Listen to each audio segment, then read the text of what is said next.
భారత్ పాకిస్తాన్ సరిహద్దుల్లో ఉద్రిక్త పరిస్థితులు నెలకొన్న నేపథ్యంలో మహారాష్ట్రకు చెందిన జవాన్ మనోజ్ జ్ఞానేశ్వర్ పాటిల్కు వివాహం జరిగిన 3 రోజులకే బోర్డర్కు తిరిగి రావాలని ఆర్మీ నుంచి ఆదేశాలు అందాయి. ఈ హృదయ విదారక సంఘటన సోషల్ మీడియాలో వైరల్గా మారింది. జవాన్ భార్య యామిని ధైర్యంగా తన భర్తను దేశ రక్షణ కోసం పంపిన సందర్భం నెటిజన్లను కదిలిస్తోంది. మహారాష్ట్రలోని జల్గావ్ జిల్లా పచోరా తాలూకాలోని పుంగావ్ గ్రామానికి చెందిన మనోజ్ పాటిల్కు పచోరా తాలూకాలోని కలాంసర గ్రామానికి చెందిన యామినితో మే 5, 2025న వివాహం జరిగింది.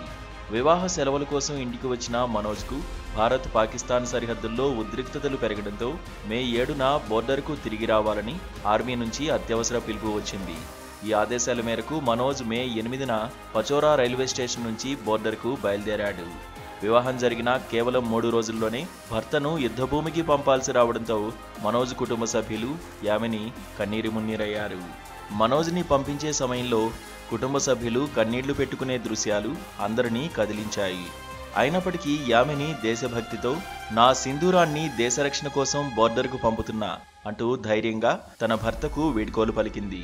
ఈ ఘటనను రికార్డ్ చేసిన వీడియో సోషల్ మీడియాలో విస్తృతంగా వైరల్ అవుతోంది.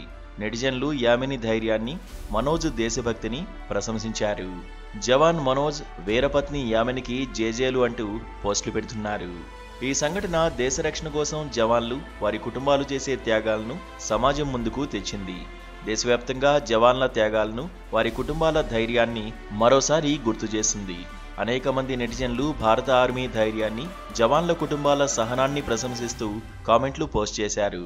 మనోజ్ పాటిల్, యామిని లాంటి వ్యక్తుల త్యాగాలు భారత ఆర్మీ ధైర్యానికి, దేశభక్తికి నిదర్శనం. వివాహం లాంటి వ్యక్తిగత సంతోష క్షణాలను కూడా దేశ రక్షణ కోసం త్యాగం చేసే జవాన్లు, వారి కుటుంబాలు దేశానికి గర్వకారణం. ఈ సంఘటన భారతీయులందరిలో దేశభక్తిని రగిలించి ఆర్మీ జవాన్ల పట్ల గౌరవాన్ని మరింత పెంచింది. ఇదిలా ఉంటే పాకిస్తాన్ సరిహద్దుల్లో ఇటీవల కాల్పులు, ఉద్రిక్తతలు పెరగడంతో భారత ఆర్మీ అప్రమత్తమైంది.